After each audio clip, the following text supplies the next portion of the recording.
do kind of make sure you keep looking over the previous material, right?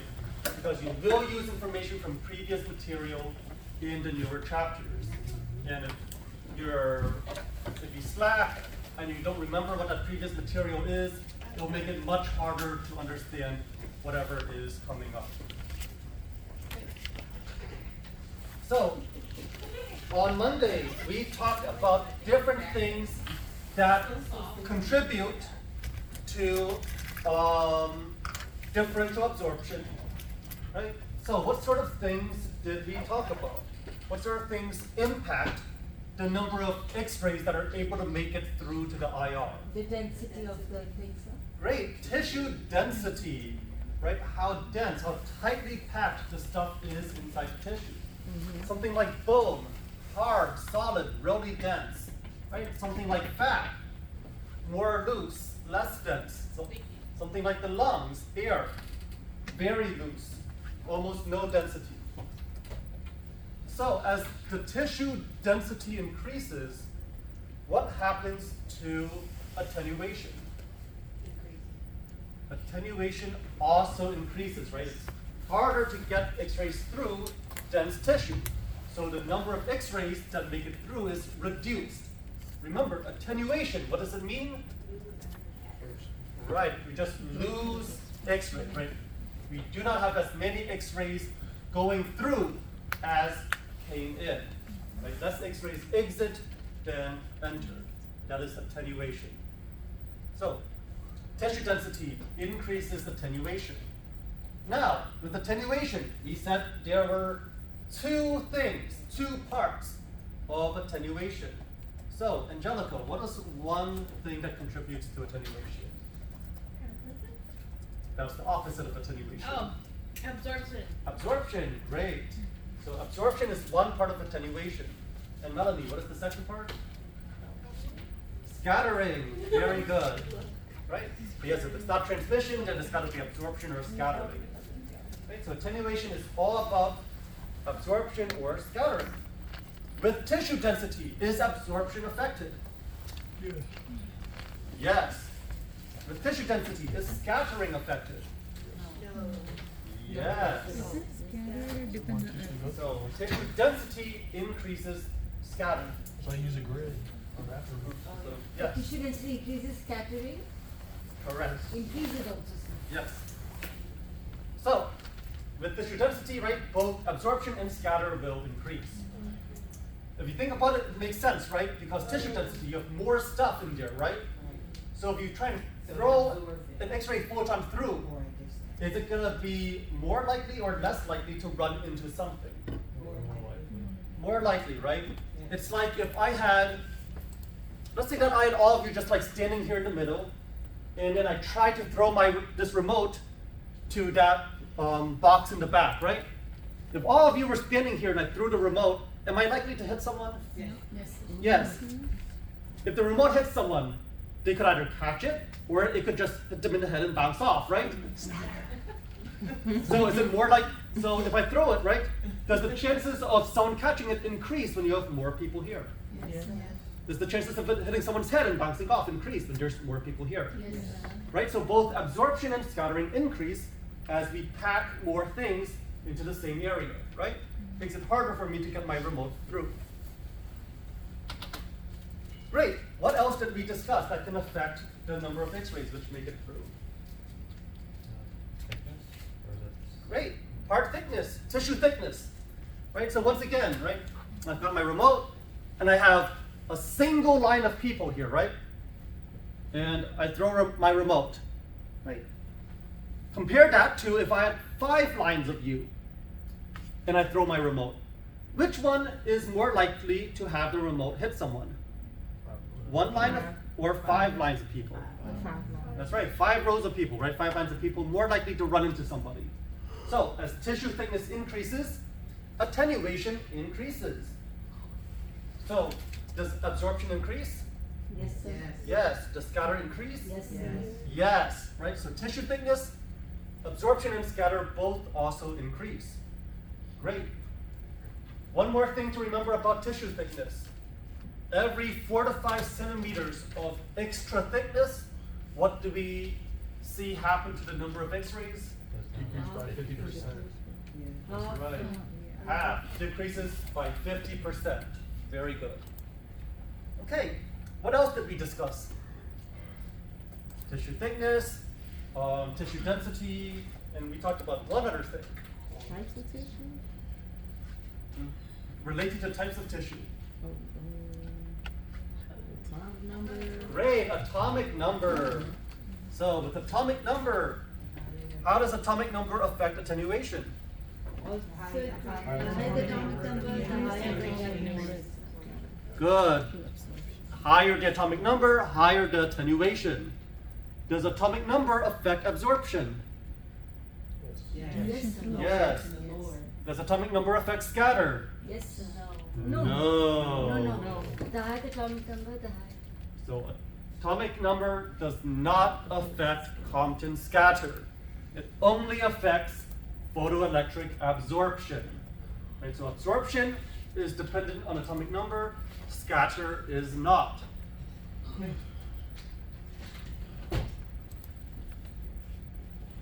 All right, very good. So those are the 3 things we discussed. Okay, and then just remember, scatter produces fog.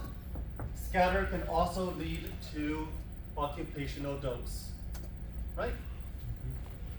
So, any questions over what we talked about previously? What was the first two? He says, part density So, and yeah, so tissue density, tissue thickness, and atomic number. what's the difference between the density and the thickness? Yeah. So density is how much stuff there is, right? So you have a certain volume, and you squeeze more and more stuff inside. Thickness is increasing how much room you have, right? So, for example, let's say that we've got this area right here, right? If I put 2 of you in here, right? That would be one type of density. It would be low density. If I put 10 of you in here, that would be high density. The volume has not changed. The thickness has not changed. But the number of things inside has changed, right? So that is density. Density is how much stuff is in a given volume of tissue. Bone, lots of molecules inside a volume. Fat, not as many molecules inside a volume. Air, very few molecules inside a volume. Right? That's density. Thickness then just deals with how thick the overall part is, right? You've got an abdomen, right? For me, part thickness, kind of thin, right? Kind of small. For a sthenic patient, would be more normal. Hypersthenic patient or obese patient or morbidly obese patient, right? The thickness would increase. The density does not necessarily increase, right? Fat is fat. Fat has the same density regardless of you have this much or this much. But the thickness has increased. The amount of distance that X-rays need to travel through tissue has increased. So that's tissue density versus tissue thickness. Does that make sense? Not really. All right, so let's draw it then. Well,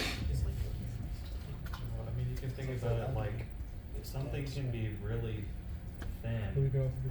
but the stuff that makes up like the inside of it, like if it's like a really, like if we're talking about like things that are radiopaque or radiolucent, like metal is radiopaque, but it doesn't have to be like a thick piece of metal. It can be like a really thin piece of metal, but it's really dense because it's, you know, it has all those molecules in it, and that's why it's really hard to like pass through, or not pass through. It gets, you know, absorbed a lot in it. So, but you know, it could be this thick. Like if I had a sheet of metal and it's like this thick, or a sheet of metal and it's like this thick, the density inside those two things is going to be the same. It doesn't matter how big or how thin it is. Like it's still going to have the same amount But the of thickness like is density to different. it. But what changes is the thickness of it. Thickness. But Oh. the inside doesn't. change. That's like That when makes you're talking sense. about patients and stuff, you know, a bigger a patient is, it doesn't mean that the tissue in my body is gonna have more stuff in it. It just means like the distance, like it's gonna have to go through, is gonna be bigger, So right? their density would be the same, but their thickness would be different? Yeah, like if it was me and then like, you know, someone who's maybe morbidly obese, like they are going to be thicker than I am, right? Because they're bigger. But the density, if you compared their like fat to my fat density wise, it's potentially probably gonna be the same or similar. It's probably not gonna be the same, but it'll be very similar. Okay, But that makes sense. yeah, The density is the same, but the tissue thickness is different. yeah. That's all y'all can say. The stomach is more dense. Yeah. He did say that. I know, but he Don't wants to explain explain the why extra stuff. atomic number increases, That's what I'm like. Okay, thank absorption you, thank you. increases but not scatter. So we'll have to discuss that after class because we already talked about that last chapter. I see. Right? We talked about that last chapter. We had the equations. If you still need help with that, we'll discuss that. I got rejected. All right. So let's say that. Did this right head? Oh, you can't see it. Right. I'm sorry. Okay. So let me go ahead and fix that for you guys. Let's share. All right. So let's say that we have X-rays coming down this way. All right. And the red spots are just atoms inside the body, okay? Can we all kind of like just agree that right, this is the body, right? And the red stuff are just atoms inside the body. Okay with that? Mm-hmm. So let's take a look at these first two. So as far as thickness goes, how would you describe them? The They're the first one is same. fat and They're the same second one thickness. is thin. Same thing. Same Great. size. Same So between one, thing. so if you're comparing 1 and 2, the thickness here, is the thickness the Bless same? you. Yes. Yeah. It's the same, right? Mm-hmm. But what's different about them? Density is more than inside. There's more So how atoms. much stuff do we have inside one? Lots of them. More. More than 2. 12, Right, that's right. We've got 12 atoms inside number 1, right? What about number 2? 5. Only five. Only 5, right? Same thickness, correct? Mm-hmm. Same amount of tissue, right? But the stuff inside the tissue, we've got more stuff here, we've got less stuff here, right? So this is density. Density is the amount of stuff inside, right? Density is not weight. Okay, let's get that out of the way first of all. Weight is not the same thing as density. Yes, generally speaking, if something is dense, you expect it to weigh more, assuming you have the same amount of stuff, right? But density is not weight, right? It's kind of like the old joke, what weighs more, a pound of steel or a pound of feathers? Pound Same. weighs pound, sir. That's right, a pound's a pound, right? With So, the quickness. a you pound need. of steel, pound of feathers, Good job. they're the same, right? They weigh the same. But comparing the amount of steel you need to the amount of feathers you need for that 1 pound, One is less and one is more. you need a lot more feathers, right? Steel is more dense, right? So you need less steel to have the same weight, right? Basically, you have more stuff inside that area. So it increases the weight more, right? You've got more stuff in the same area. So density is just how much stuff you have in an area.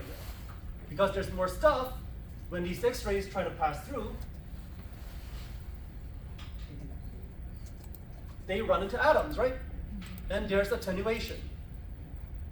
On the other hand, for areas that are less dense, right, it's a lot easier for the X-rays to pass through, correct? So as far as tissue density goes, more dense, more attenuation, less dense, less attenuation. It's all about the amount of stuff inside the tissue. Bone has more stuff, so bone is more dense. Hair has less stuff, so it's less dense. You're shaking your head, Regan. Oh, sorry. No, I was going over the notes from Monday. I'm Okay. not talking about because I was just trying to read. All right. It's not okay. I get this. You're okay with density? Yes. All right. Samantha? Okay. John?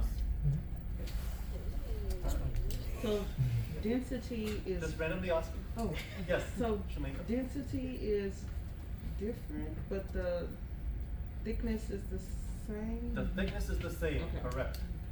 So now let's take a look at how thickness can impact things. Let's take a look at 1 and 3. All right, so this time I want us to look at number 1 and number 3.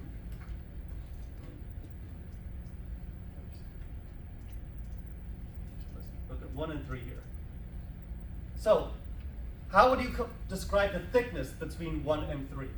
One is to three times. Yeah, 3 is thicker, it's more, All right, so it seems like everyone agrees that 3 is thicker, right? it's more. But what about the density? Density is same. Typically, it's the same. The density is the same? Yes, It's the sir. same for every layer of the. Per square foot of accessible per area, so it's the Good. same. So if we take a look at number 3, we have more dots, right? We have more atoms. And so why would the density not be higher in number 3 if we have more atoms? First, And the reason is because you're also covering more area, right? You have 3 times the stuff, but it's spread over 3 times the area. So if you just look at one box, the amount of stuff per box is the same as 1, right? This box is the same, this box is the same, this box is the same. So the density is the same. The amount of stuff per volume, the amount of stuff per box has remained constant, even though the thickness has increased. Okay, so thickness and density are not related, right? Density is density, thickness is thickness. Thickness can change without density changing. Density can change without thickness changing, right? They do not have a relationship. So in the case of 1 and 3, because 3 is thicker, there's more tissue, it's going to be even harder for X-rays to make their way through, right? Even if an X-ray somehow managed to like dodge through some of these, right? It's still likely to run into something eventually, right? Just because it has to go through so much more stuff. So as tissue thickness increases, the attenuation also increases. Right? As thickness increases, attenuation also increases. Okay. So are we okay with these 3 concepts here? Thickness, atomic number, and density. I have a question. Yes, Shahid. Sir, if atomic number only affects absorption and attenuation, Correct. can we say that the atomic number attenuation is affected by atomic number? Can we say? Yes. Even though atomic number does not affect scatter, atomic number affects attenuation because absorption is still part of attenuation, right? It's like saying, let's see. So let's say that I gave money to Mansi, but I did not give money to Shamika. Right, so Mansi got money from me, Shamika did not. Would it be accurate to say I gave money to the class of 2024? Well, yes, that's like, I mean, someone in the class of 2024 got money, right? So I gave money to at least someone in the class of 2024, right? So even though it's not affecting both of them, right? Because atomic number affects your absorption, atomic number affects attenuation overall. Or I guess the better way to say this, if I gave Monty money and not Shamika, could I say the class of 2024 has more money than they did before? Yes, they do, because Mansi has more money than she did before. Right? Same idea here. Not everything has to be effective.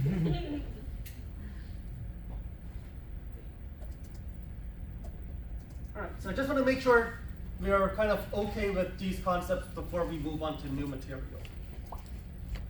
Are we okay to move on? Anyone still have anything they want clarified? All right, so now we get to the really fun stuff. Image receptors. Right? So we kind of discussed this on Monday, right? But with the IR, right, less than 5% of the photons that are in the primary beam will reach the IR, and that's okay. It's okay for 95% of them to be attenuated. We want photons to be attenuated because we need that differential absorption. We need absorption in some places, transmission in other places. Okay. And then we talked about these two vocabulary terms, latent image and manifest image. So latent image, when the X-rays hit the IR, you don't see the image on the IR, but the information is there. That's your latent image, the invisible image stored in the IR. And then we need to do something to make the image pop up. Once it pops up, that is our manifest image.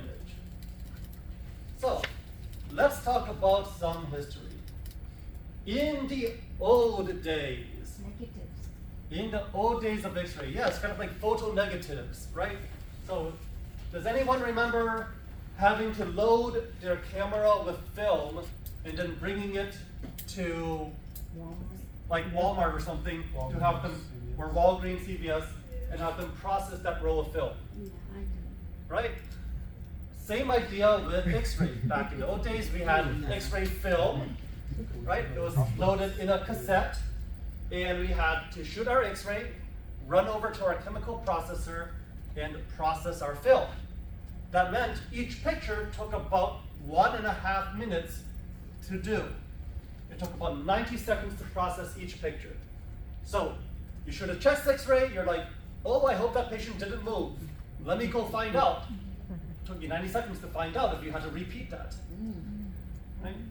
So, and then if you wanted to repeat, right, you'd have to shoot it again, spend another 90 seconds processing your next film.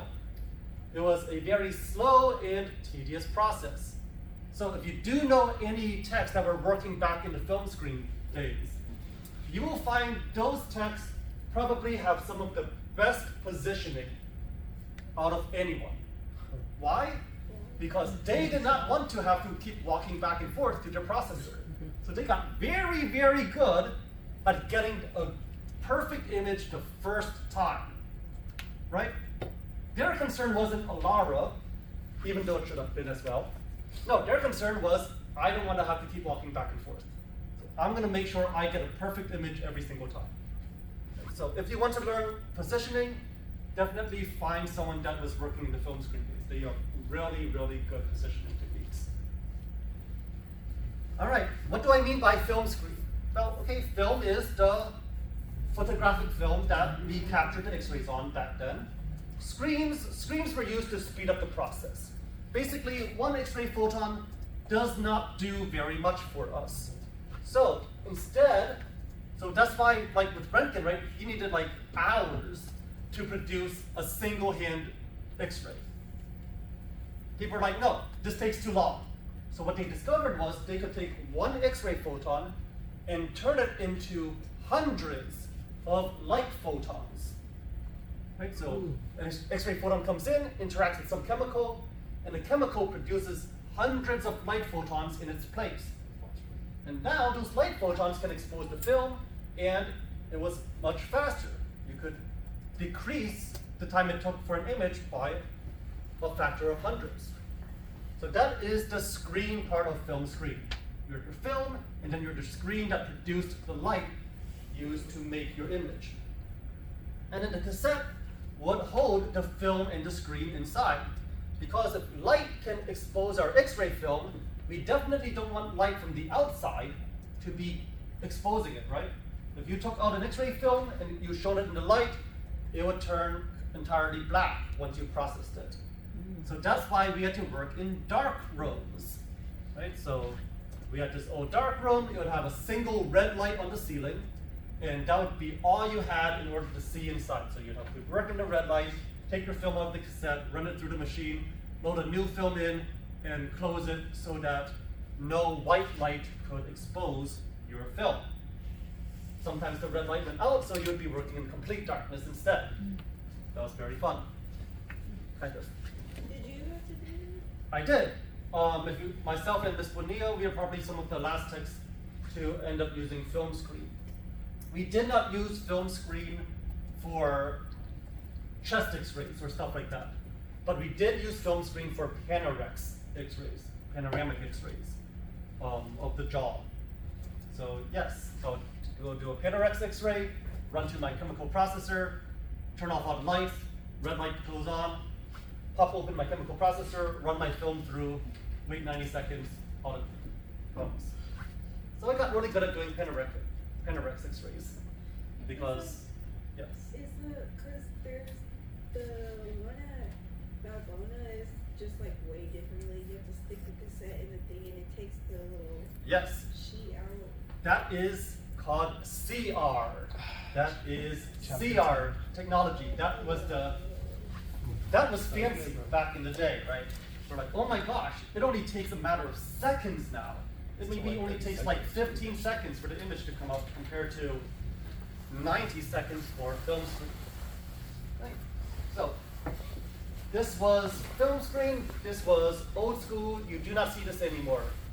You do not need to learn about this in detail anymore. So I'm just giving you the basics so you kind of know where we came from. Right? For you guys, you're going to soon start learning about the things that make up your digital cassettes, right? You're going to learn about your europium-activated barium fluorohalide. You're going to learn about your cesium iodide, and your amorphous silicon, and your amorphous selenium, right? We didn't have to learn about that back in the day. Instead, we had to learn about different chemicals in the processor. We had to learn about the silver inside the film, right? So it's not that we had it any easier, right? We just had to learn different things. Honestly speaking, I think digital is a bit easier than chemical stuff, so you're kind of lucky in that aspect. Right? Because basically we had to learn about this entire system here: developer, fixer, washer, dryer. Took 90 seconds. You had to learn every single chemical in these tanks and how they interacted and what they did to the silver inside the X-ray film. But you don't need to worry about this anymore because you are the digital generation. So you are learning about CR and DR. That's so much harder. I think it was. I personally think it was. So I don't know about that. I'll give one of my old textbooks. You tell me. So you have to learn about CR and DR. These are what you use. So at Valbona, right, or at MLK, or anywhere you have these sort of boards, right, where you have to stick it into the machine. That is CR, computed radiography. Anywhere that you have a board, you stick it under the patient, you shoot the X-ray, and it immediately pops up on your screen. That is DR, direct radiography, right, or digital, direct digital. Okay. But both of these are considered to be digital. Both of these are digital rather than film screen. Okay. These still have latent images, right? You shoot your X-ray, and the latent image is stored on the cassette. Okay. Depending on if it's CR or DR, how it's stored on the cassette will be slightly different. And then the computer takes that latent image and processes it into your manifest image. And so that's when it pops up on your monitor. Okay. So make sure you do know these two types of digital imaging. You're going to get very, very familiar with them. Right. So what advantages do we have in terms of digital imaging? The big one is called dynamic range. this is probably one of the biggest things that made digital better than film screen, aside from the speed. Here's the problem with film screen. With film screen, you had to be very, very precise with your KVP and your max. Right? Because if you shot and it was too high, if your technique was too high, you would get an image that looked black. And it was a physical piece of film, right? So it's not like you could take that and change it to look lighter. Right? You were stuck with what you had. And it only gave you a good picture in a very, very narrow range of values. If you're slightly too high or slightly too low, your image would look bad. It would be very difficult to read the image. Does that make sense? So the ability to detect a range of X-rays is called dynamic range. Film screen, very narrow dynamic range. You would shoot it with X-rays, nothing would happen, nothing would happen, nothing would happen, nothing would happen. And all of a sudden, when you reached a certain dose, suddenly, boom, it starts reacting. It starts reacting to those X-rays. It reacts, it gets darker, darker, darker, darker, and then it goes pitch black, and it doesn't react anymore. So from going from white to black, you only had a very narrow window where you could get a range of values, where you could get different shades of gray. Does that make sense? So once again, you have to be very precise with your exposure factors. Digital's dynamic range is linear. It is directly proportional to the X-rays you put in. You put in some X-rays, it gives you some exposure. It gives you some signal. So that means that you could use a much wider range of X-ray values and still produce an image. It would still be able to detect those X-rays, right?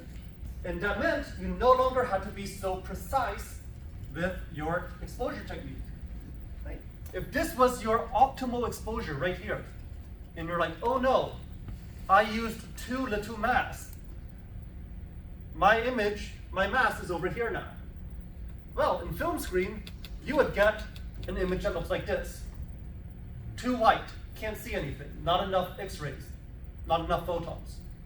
Digital, no problem, it's okay.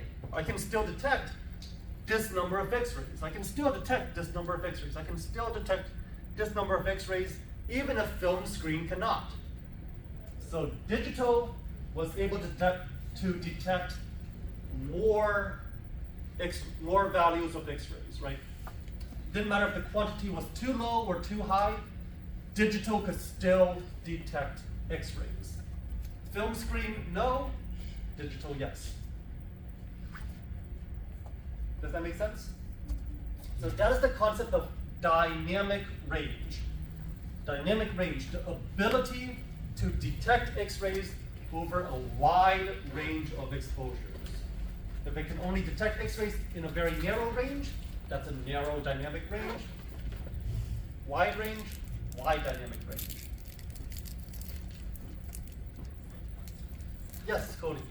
So at the top it's getting more blackish to the right, or darker, I guess. Yes. And then is it the same with the bottom? It's just not as evident. Correct. So over here, right, it's saying that we've got too many X-rays, and so with film screen, your image is going to be overexposed. It looks too black. It looks too burnt out because the film is not able to handle that many X-rays. But with digital, if you're up here, digital can still process that large number of X-rays. So your image still comes out looking okay.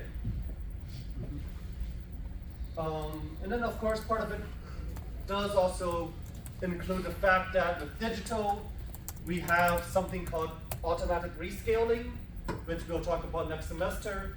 And that helps us to sort of automatically adjust our image to look proper. No, if they're doing it, that's not automatic. That's manual rescaling. So the computer does it. So yes, when the image first pops up, it has already been Pre-processed. pre-processed. It has already been handled by the computer. Even after it pops up, like still adjust it up to either like maybe the corners. They will, yes. Yes. And we'll talk about whether or not that is good practice next semester. I'm sure I can see you shaking your head. Yes. I'm sure it's not good practice. Not good practice. I Very wouldn't good. do it. Are you talking about the exposure or are you talking about the pollination? Both. Asking. Well, neither is good practice. Post-correlation is optimal. I'm gonna content scatter this remote. Okay. No, sorry, that was a bit mean of me. Okay, so why do we call the image digital? Well, what is a digit? Okay, yes, I know you have digits here as well, right? But digits, yes, means numbers, right? Digits are numbers, right? 1, 2, 3, 4, 5. So, digital images are called digital because the information used to make them, the data needed to make this image, is made of numbers. So it's coded. Right, there's some sort of coding, right? Now you speaking my language. Great, so it's like, okay, so the black is gonna be one value, the white is gonna be a different value, the gray is gonna be a different value, right? Each of the numbers, each of the colors, so each of the colors, each of the densities has its own value, its own number used to describe it. And so, when these numbers are sent to the computer monitor's like, all right, 0, I'm gonna make this look black. Okay, 255, I'm gonna make this look white. Okay, 128, I'm gonna make this look gray, right? Depending on the numbers, it will give you a certain color when it pops up on the monitor. And because these are numbers, it's easy to adjust numbers. If I want to make everything twice as bright, I just take all my numbers and multiply them by 2, right? If I want to make it darker, I just divide all my numbers by 2. Right? So numbers can be manipulated. They can be changed. They can be altered. And by changing the numbers, you can also change how the image looks. So we're able to manipulate our data, manipulate that numerical data in order to change the look of our digital images. That way, if I feel like the image doesn't look correct, I can adjust it. Or the radiologist could adjust it. Right. So, we kind of saw this earlier, but I'll just give you another example.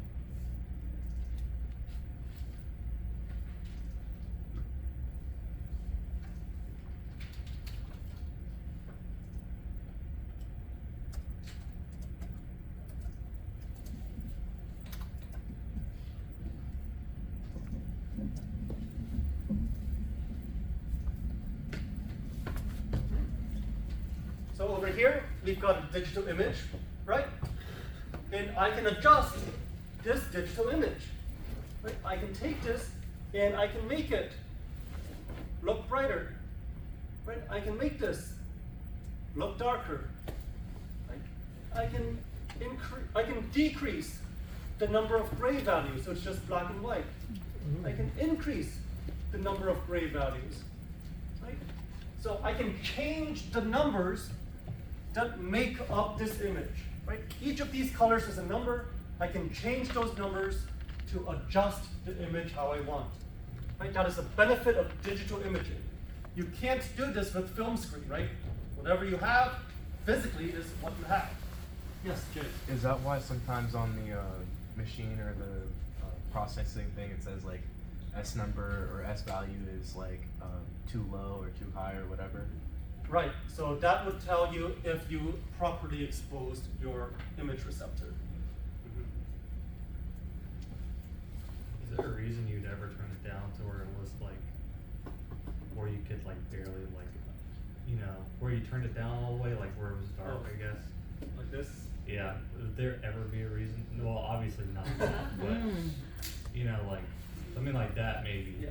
Or like, Right, so yes, you would, so maybe not to that extreme of an extent. Yeah. But for example, let's say maybe there's something in here that you're looking for, like there's a tube in the trachea, and so you're just gonna take this, maybe you're gonna kind of like do this to see if you can make it pop up a little bit more clearly. Okay. You can even do some crazy stuff like taking this and flipping the colors, Ooh. I've seen that. Inversion. right? So you could do this as well, right? So sometimes some things show up better when the image looks like this. So, That's like photos. Yeah, it looks like right, once again, can't do this with a film screen. Can't do this with a film screen, right? Is that good or bad? Is this good or bad? Yeah, no, I mean, to be able to do it, like, is it good or bad? I mean, having the options to do it is good. It's just making sure you're properly making use of your Right, options. that's where I'm going with that. Right? Is there a reason to like do one or the other? Like, why do we only use black and whites predominantly? Like the having a darker image, is it to visualize things more clearly, or So, physically, that's how our images were produced, right? The film screen goes literally, did the photon hit the film? If it did, it made the film black. If it did not, it made the film white, right? And then we just carried over that standard to digital. So we see if the photon hits it, we're gonna call that a low value. If the photon doesn't hit it, we're gonna call that color a high value, right? But digital does give you the ability to change that around if you want, and invert? right? To invert. So I guess my question should have been, what is the advantage of inverting or keeping it the way it is? So some radiologists, so number one, you will never invert yourself. Okay. As a tech, you will never send across an inverted image. Okay? The radiologists or the doctors, they will invert images occasionally because they're looking for something and they feel they can see it better on the inversion. Okay. Thank you. Mr. Phung, you think Yes. images will be colorful in the next couple of decades? You've got We Spider-Man. already do have colorful images. Red and blue. But not in X-ray. Mm. We do have colorful images, just not in X-ray. Uh-huh. We even have colorful images in ultrasound, right? Just not in X-ray. Yeah, Right. red and blues. So ultrasound has Doppler, and then CT and MRI, they can color their images based on things like diffusion, perfusion, functional stuff. Oh. Sono also has echocardiograms, right? Mhm. Like they. Yep, yep, that goes well. All right. So let's talk about what makes up the digital image. Okay, right. This is nice because it also tells you how your phone works, right? When you turn on your phone and you've got something on your screen, right? It's like, all right, how is the stuff showing up on my screen? Right? How is the stuff showing up on my computer monitor? Right? So everything that we are doing now with digital equipment Yeah. is based on pixels. Right? A pixel is called, it's a picture element of the digital image. Basically, what you see up here on the monitor right now is made of a giant grid of pixels. Right down here in the corner is one pixel, right above it is a second pixel, right above it is a third pixel, right? For this T, right? Pixels make up the T going across, pixels make up the T going down. Right? So pixels make up every single bit of the image. Each, right?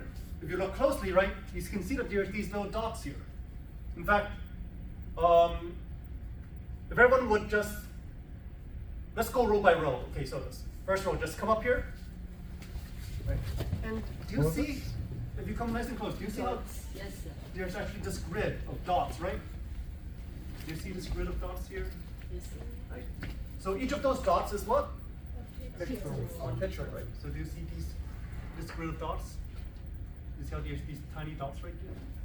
Like these white dots? Yeah, just like look right here. Do you see how there's these lines, these grid lines? And inside there's these dots right here? Right, those dots are your pixels, right? Oh.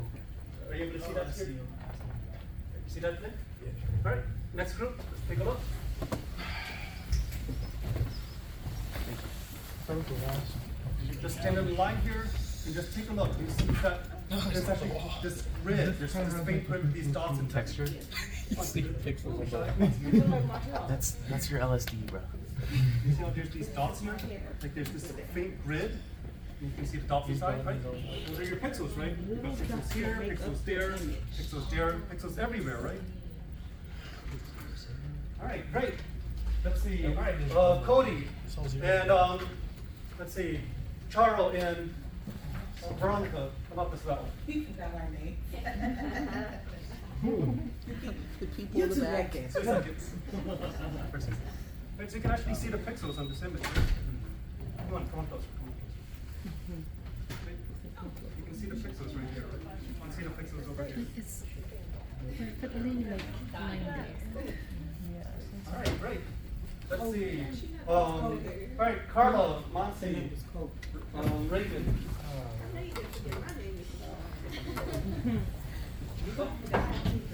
I did.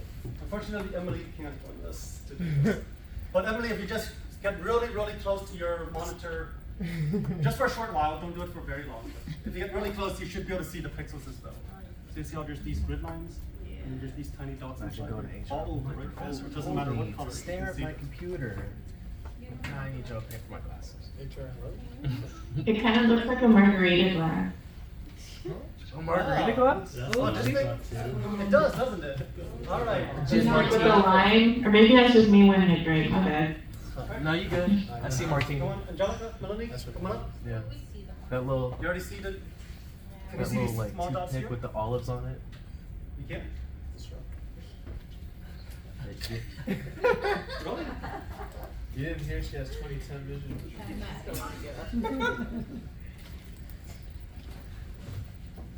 Look closely. You see these like tiny grid lines here, and then the dots right here. Like, so, All I see is my foot. so do you see these tiny grid lines? You see how there's these Oh, tiny, yeah. right? And these dots, right? These dots are your pixels. Okay, so pixels make up your digital image. Right? So each of these colors here, right? Each of these pixels has a single color. Right? There's no dot here that is multiple shades of gray or multiple colors. Each dot is its own color. And so that color or that brightness is described by a number, it's described by a value, described by a digit. So for example, this color of white, right, has this number here. Right? This color of gray has a different number. Right? This color of gray, slightly different number. Same color of gray, same number, right? This color of gray here, different number. Same color of gray on this side, same number. Right? So each color has its own specific number. If two pixels have the same color, they have the same number. Make sense? So the number of pixels is given in such big numbers, sir? No, the color of the pixel. That's the color of the pixel here. So 16777 is white. Yes. Right? And then this 9803157 is this color of gray, which is different from 8618883, which is this color of gray. Right? Okay. So, what determines how bright or how dark the pixels are going to be on your final image? Attenuation? So if there's high attenuation, how would the image look? More white. If there was low attenuation, how would it look? Dark. More dark, right? So that's what determines what color your pixel will have, what's going on inside the body, right? Transmission, scatter, or absorption. Okay. In that case, this grid that we stick the pixels in, this grid is our image matrix. Okay, so we call this a grid. You can also call this an array.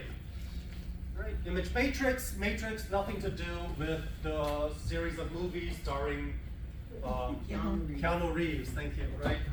Different matrix. Dang it. Right? You said about the original one. So Yeah, it's good stuff. the array has rows and columns. Right? So if you take a look here, how many rows do you count? 16. 16. Wow, that's some fast counting. It's on the side. We pretty All right, fine. How many columns are here? 16. Well, you're awfully trusting with my numbers here. Right? All right, but yeah, 16 rows, 16 columns.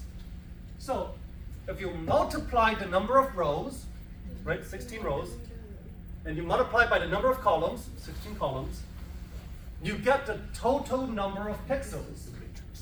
So what is the total number of pixels in this image? 256. Hmm? 256. No, not 194. 256. 256. 16 times 16 gives us 256. So this image here is 256 pixels inside. 192, sir. You said 192? No, you said 192. You said it's wrong. 16 times 16. 636. 96 plus 96. Sir, Uh-oh. She's saying you wrong, Mr. Phung. Well, So I I'm promise you, gonna- 16 times 16 is 256. Dude, what am I doing? That's what I would like to know. What is? 192. Right, 192 would be something like 16 times 12, right? 16 times 12 would give you 192. Oh, Mr. Phung, you're. What is 16 squared? Oh, that's probably 256. All right, thank you. So, It isn't. field of view. It isn't. It is a margarita glass, isn't it? Or a cocktail, yeah. After Or class, Mr. margarita. Phung. Or Martini. martini. Actually, I don't know. I have no idea what alcoholic. Once you said it was I don't know margarita. this alcoholic terminology. Oh, no. So TSRT, right? You can try and turn, right? We can flip the classroom. You guys will try and teach me terminology, I right? can teach you something. Oh. Right, but for right now, Oh. Chemistry, dear. but for right now, we're just using this as an example, right? So Of what? our digital image. I just thought that you'd be more interested in the image if it was alcohol related.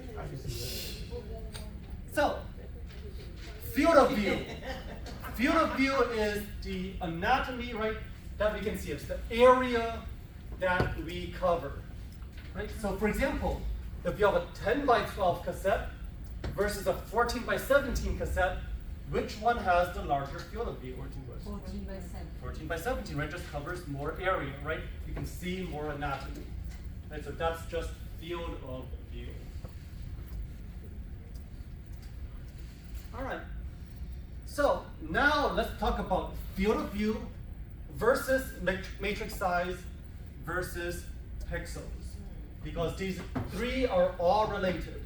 So make sure you're familiar with how field of view, matrix size, and pixels are related, okay? Make sure you know how these three are related. So, if we take a look here, do we see the same amount of anatomy? Yes. Or the same amount of stuff, right? We see the whole circle, right, in all of these images, correct? Right? It's not that one's more zoomed in and one's more zoomed out there. All the same size. So what's the difference between them? Sharpness. All right, great. So I heard sharpness, right? Which one looks most sharp? The one on the right. On the right. Which one looks least sharp, most blurry? 256. Some of the least pixels. The one with the least pixels, right? So, what can we immediately say about number of pixels versus image sharpness? The more pixels, the sharper it is. Higher definition. Great. So in this case, what we're talking about is resolution. We call this spatial resolution. Okay. So, not contrast. Very good. Right. So increasing the number of pixels increases our spatial resolution, so things look more sharp. Things look more clear. It's easier to tell what things are. Okay. So, in order to create 256 pixels, this blurry image, what kind of matrix did we use? 16 by We 16. multiplied. 16 by 16, right? Our 16 by 16 matrix gave us 256 pixels to create this image. For the sharp image, what matrix size did we use? 256. 16 by 16 by What is it? 16 by 16 by 16. 256. Right, this one is 256 rows by 256 columns, right? How many pixels is that? 65,530. Yes, over 65,000 pixels, right? Over, In the same area that so many lines have increased. right, so same area, but we added more rows, more columns, right? So like hundreds of times more pixels than this, right? 65,000 pixels. So because you have more pixels, you're able to demonstrate this image more clearly, right? You're able to add more detail to the image, right? More pixels means you have more dots to create more details, right?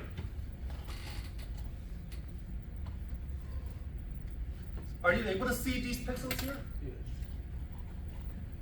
Can you make out the individual pixel? Kind of. Like, can you see this gray pixel right Yeah. here? Yeah. The square, right? Yeah.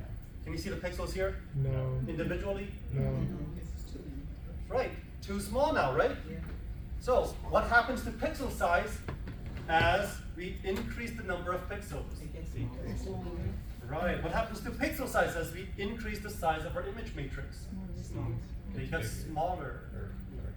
Right, so as the image matrix size increases, the number of pixels increases, and the pixel size decreases. Does that make sense? So did you say image of pixel?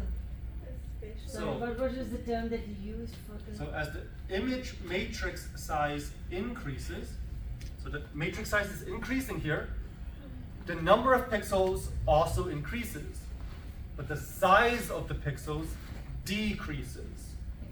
That's spatial resolution. And that is associated with spatial resolution, yes. The more pixels you have, and the smaller those pixels are, the better the spatial resolution becomes. Right? And you all know this as well. I know you do, because there's always those advertisements about, like, we used to have TVs that are like 1080p, and then there came 4K TVs, right? And now 8K TVs, right? And what do those numbers mean? They're talking about your matrix size, right? It's going to be talking about the number of pixels, right? You go and buy a phone, and they advertise that their screens have a certain resolution, right? UHD, like 2560 by 1080 or something like that, right? And they're telling you the matrix size of that screen, so you know how high the resolution will be. Right? Just the same idea here, right? It's all about digital, all about displaying a digital image. Now, something important to remember.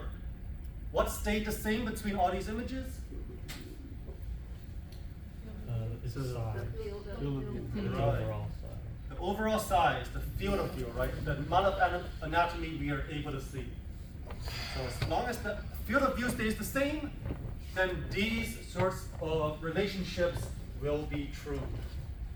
Now, if the field of view changes, then things get kind of weird. Okay? But just understand that this is for a constant field of view. All right. Yes, Shamika. You said something about the matrix size increase, the number of pixels increase, but the pixel size decrease. Correct. Okay, So the size. and that's called spatial resolution. And so spatial resolution is associated with it. Okay, It helps spatial resolution. Yes. okay. Thank you. Thank you, Nick. Thank you, Nick. Yes. That's what I'm here for. Thank you, students. Teacher. All right. Oh no, I feel the same way. So now we need to talk about colors. Okay, so now we're going to be talking about contrast, about colors. Is this anything to do with bitcoins? Oh, the bitcoins? Bitcoins. So the bit from Bitcoin is named after this bit here. The bit is the smallest unit of computer storage. It is either a 1 or a 0.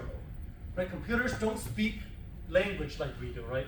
They don't use English, they don't use Spanish, they don't use Vietnamese or Chinese or Swahili, right? Computers use 1s and 0s to communicate.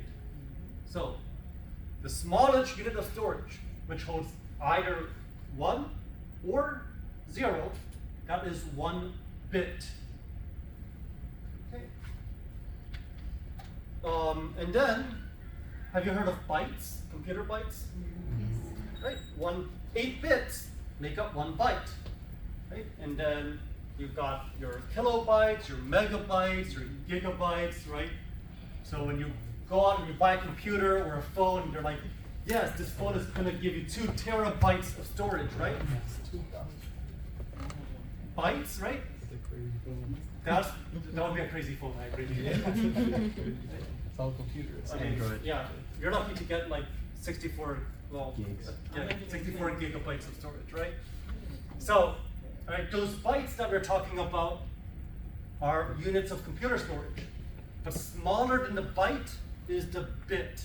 The bit is the smallest unit of computer storage, either 0 or 1. So if it's 0, then how is it something? So you have 1 bit. If it's 0, the number is 0. If you have a 1, the number is 1. Let's say we have 2 bits. If they're both 0, the number is 0. If you've got 0, 1, the number is 1. If you've got 1, 0, the number is 2. If you've got 1, 1, the number is 3. This is binary? That's binary, yes. So computers work off binary. And the bits is that each individual digit of that binary code. Okay, so bits can only be 0 or 1. You combine a bunch of different bits together, that's when you can get bigger things. We don't have to learn binary, right? You do not. Awesome. Although, did you know that if you do learn binary, you can count all the way up to 1,000, I think you can count all the way up to 2,000 on your 10 fingers if you learn binary. Ones and zeros. Right? 1, 2, 3, 4, 5, 6, 7, 8, 9, 10, right? Think that's the highest you can count? No. What you do is you go 1, 2, no, sorry, 0, 1, 2, 3, 4, 5, 6. You got a little excited there. I made sure to do this. 4, 5, 6, 7, right? 8, 9, 10, 11, 12, 13, 14, 15, 16. Hey. So you can count all the way up to 2,000 on just your 10 fingers if you really wanted to, using binary. Yeah. No, I haven't gone all the way to 2,000, but I've gone up to like 30, I've 1 counted. 2 to the 5. What's that? 32? Yeah. All right. So cool. So, right? Say it with your chest. That's a fun John. trick. That's a fun trick you can try. But why do we care about bits, right? We don't care about bits to be able to count to high numbers on our hands. We care about bits because these bits determine the number of colors we will have. So, this is called pixel bit depth. Pixel bit depth. Okay, make sure you know this term. It's going to pop up again and again. Right? 2 to the n is also important. What is that? 2 to the n. 2 to the n? Yes. Make sure you know 2 to the n. So, what do we mean by 2 to the n? This tells us how many colors we will have in our image.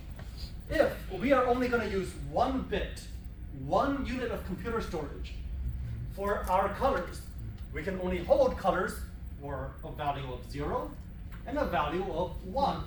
So white's going to be 1 and black's going to be 0. And this is the image you get. Green screen. Right, you have white, you have black. Right? That's what happens if you only have 2 colors to create your image, right? 1 bit worth of color. Let's say you have 2 bits to do your color. So now you can do 0 and 0, 1 and 0, 0, 1, 1, 1. You have 4 colors to work with, right? So now we can do a little bit more detail, right? We can be a bit fancier. Right? We can have white, we can have some light gray, we can have some dark gray, and then we can have some black. Okay. What if our bit depth was 4. So now it's gonna be annoying to kind of do this by hand, right? 0, 0, 0, 0, 1, 0, 0. All right, we're not gonna do that. How do you calculate that? 2 to the n. N is the number of bits. So this is 2 to the power of 4. What is 2 to the power of 4? 64. 16. 8, 2, 2, 2, 2, right? 2 times 2 times 2 times 2. 2 times 2 is 4, 4 5. Good. 2 times 2 is 4, 4 times 2 is 8, 8 times 2 is 16. So we have 16 shades of gray to work with. We can add even more detail to this image now, right? Okay. What if our bit depth was 16? 2 to the 16. 6,500. Right. 6,536. Now we've got 65,000 colors of gray to work with. All right, now we are in business. Now we can add as much detail as we want to our image, and we can be sure that we have a color of gray to represent it. So Yes. 16 bit depth the normal, like that's our general range. Our general range, I want to say, is somewhere between 12 to 16. Yes. Okay. So as you can see, increasing the bit depth increases the number of gray colors you have to work with. Does that make sense? Right? More than even Crayola has. Yes. Where's, I'm kind of confused on like, well, it says bit depth equals 1. Where does the 1 have to do with like the 0 and the 1? Like where does that number come from? Correct. So basically it's how many bits, how many units of storage we are using per pixel. So if I've got a pixel and I'm gonna say, all right, all these pixels, I'm gonna give them 4 bits of storage. Okay. So you can use up to 4 numbers, up to 4 numbers in a row, 4 digits in a row, to represent your color. Right? But just because we have 4 digits in a row doesn't mean we can go all the way up to 9999, right? Because you can't put 9s in storage. You can only put 0 or 1. So you have 4 bits, 4 numbers that you can use, but those numbers can only be 0 or 1. So if you look at all the combinations, you only have 16 combinations. But that's why bit depth of 4 gives you 16 different numbers, 16 shades of gray are possible. So in like, so every pixel on the far right one has a bit depth of 1? Mm-hmm. It's correct. So every pixel here has a bit depth of 1. Okay. So they only have 1 unit they can use to represent your color. Okay. That's why you can only see either white or black. Okay. Right here, every pixel here has a bit depth of 2. They have up to 2 digits they can use to represent your colors. Which can make 4 different shades. Right. You can make 4 different numbers that way, so 4 shades of gray. Okay. Right? So on and so forth. There's a joke waiting for me there. I just don't know if I have the strength for it. Can you go back, That's please? more like coding. So for the bit depth for 2, will it be it'll still be black and white? It'll be white, black, light gray, dark gray. That gave it 4. That gives you 4. Or 2 to the end, so 2 times 2 is 4 also. Okay. Yep, so just remember, you take this number here for bit depth, And then you- it's okay. 2 to the n. So N stands for bit depth. Yes. We That is don't your bit depth. we don't encounter 4 bit depth or anything under in diagnostic imaging, like with Harris Health or. Mhm. So usually modern machines, memory is not that big of an issue, right? Because we can now deal with terabytes and beyond. So yes, usually all of the images will have relatively high bit depths.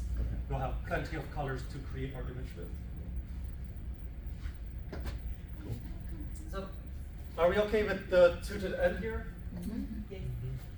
Okay. Do we know how to enter this into our calculators? Yes. Yes. I didn't know. All right. Well, try it out at home, and if you can't figure it out, come back on Friday and we can talk about it. Okay? Let's move on to spatial resolution and contrast resolution. So, earlier, what did we say improved spatial resolution? The matrix size and the pixel numbers and. Great. Matrix size, higher matrix size, Oh, more and pixels, FOV, field of smaller view. pixels. Right, field of view was also related to that. Mm-hmm. So, what do we mean by spatial resolution? Spatial resolution is the ability to see two structures that are really, really close to each other as separate rather than the same item. Okay, so let me demonstrate what I mean by that.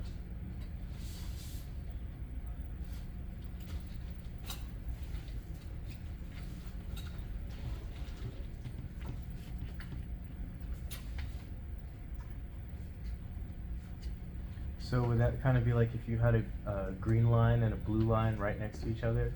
The ability to differentiate like where the green line ends and where the blue line begins? Kind of like that, yes. Although not quite, because if you're using two separate things like that, I know it's it gets really close to contrast Yeah. resolution. The colors. So it's just the object itself. Yes. So like the fact that there are two objects and you can see whether or not. Cause like, if you have like low pixels, it can kind of blur. So you like what happens to them? Increase it, fine tune it. There's like four more. Yeah, it's actually. It's like crispness, sharpness. You know what I mean? Yeah, going like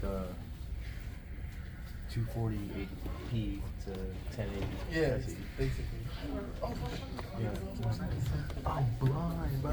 yeah, it's like plug glasses. So how do I share this? Nope. Alright, so does everyone see this gray line up here?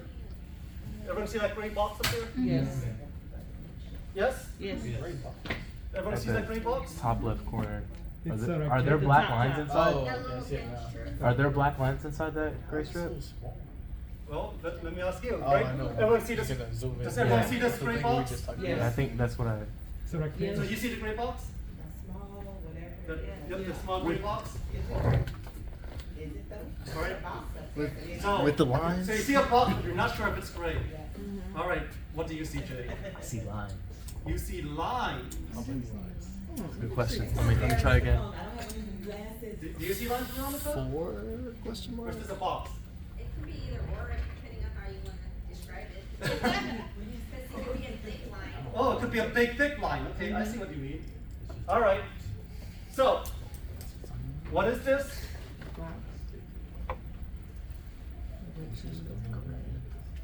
Okay, where'd my mouse go? Time to go. Bring out some cheese.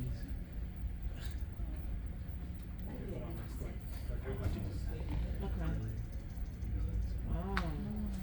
Okay. Now what is it? Some lines. A whole bunch of lines, right? Hey man, I'm dyslexic, you know? All right. Were you able to tell from out here? No. Big No. resolution. Boom. You're able to tell from here? Yes. So this is the idea of spatial resolution. Were you able to tell these separate objects as actually separate? Or did they look like one single entity, right? Right, so that's spatial resolution. The higher your spatial resolution, the smaller the objects you can see as individual. So if your spatial resolution is bad, objects look like they're blurred together. They look like the same thing. If your spatial resolution is good, you can see even very, very fine lines as separate rather than as the same. Does that make sense? Right? So spatial resolution. Can you tell two objects really, really, really close to each other, but not touching, as actually separate? Or do they look like the same thing? Okay. So, the bigger the image matrix, the higher our spatial resolution. Right? The smaller the pixels, the higher our spatial resolution. Okay, contrast resolution is similar but different. In this case, you have two objects right next to each other. Are you able to see those two objects as separate colors? Or do they look like the same color? Right. So, for example, what do you see here? You see a black box, right? Okay, what do you see here? Black box with a gray square. Right, you can see a box inside a box, right? What do you see here? Gray box with the light green. All right. Depending on your contrast resolution, right? If the contrast resolution isn't very good, these two boxes would look exactly the same, right? Here, the difference is more obvious. Okay? But you can still see these are different, right? So we have enough contrast resolution to tell these two colors apart. Here, we might have two different colors, but we do not have enough contrast resolution to tell these two colors apart, right? Here we do, but here we do not. So contrast resolution, if you have two objects, right, you're comparing these two objects right next to each other. Are you able to tell these two objects apart based on their color? Do they have any differences that would let you tell them apart, right? Are they the same color, or are they slightly different? Even if they're slightly different, that means you can tell them apart, you have contrast resolution. If you don't, and you look the same color, you do not have contrast resolution here. Right? So, as an example, if you shoot an abdomen X-ray, would you be able to tell apart the liver from the kidneys from the gallbladder? Do you have enough different colors so that the liver looks one color, the gallbladder looks a different color, and the kidney looks a different color? Right? And inside the kidney, do you have enough colors to demonstrate the renal calyces? Do you have enough colors to demonstrate the medulla? Right? So, contrast resolution deals with how many colors you have. The more colors you have, the more detail you can show. Does that make sense? Right? If you have more grays, you can show more things using those grays. So the higher the bit depth, the more colors, the higher the contrast resolution. Does that make sense? So spatial resolution versus contrast resolution. All right, almost done. 2 more slides, guys. Almost done. Hang in there. So, make sure you do know the difference between digital and film screen imaging. Digital, better dynamic range. Okay, so that's the benefit of digital, right? Film screen, it costs a lot to buy the film. Each film has silver. Each film needs chemicals. So film screen was expensive. Digital, yes, digital is also expensive, but it's more of an upfront cost, right?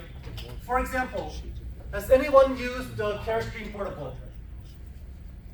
Anyone driven the Carestream portable around? A portable machine? Right, that thing? All right. Have you? So that cassette inside, right? You have to like slide the battery inside. Yeah. It's stick it inside the bag. Yeah. How much does that cassette cost? $80,000. One more time, Melody. $80,000. $80,000. We'll just take a couple. 80, comma 000. Slight change. Right? Probably, right? Probably like 3 times the cost of my car, right? $80,000. Civics are So, upfront cost, right? Upfront cost for digital is high. Yeah, that cassette costs a bunch of money, right? You're basically throwing around the car, right? When you're using that cassette. That's what I did. Yeah. Yeah. Okay. Fancy Tesla too, right? The Model X. Okay.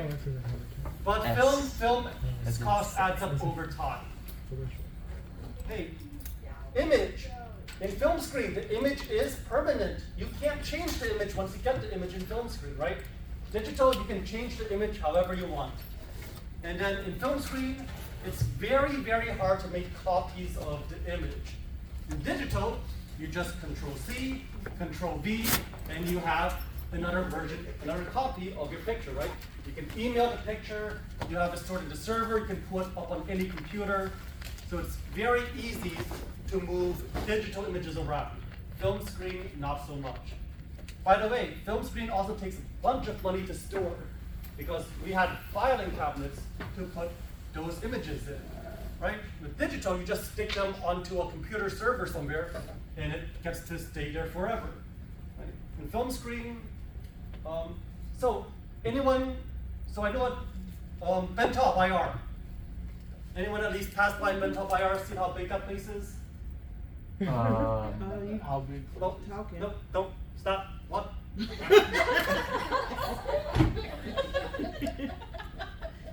Is that Cortana or?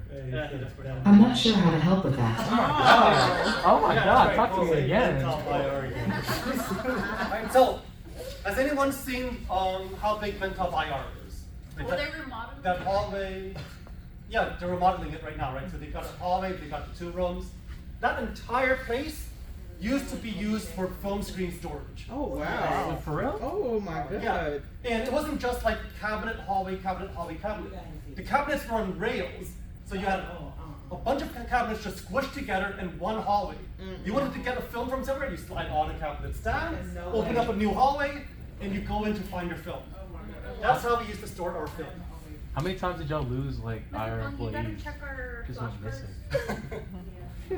What's that? You gotta check our. Yes, I do need to check your flashcards at the end of it. Alright, final slide, real quick, fluoroscopy.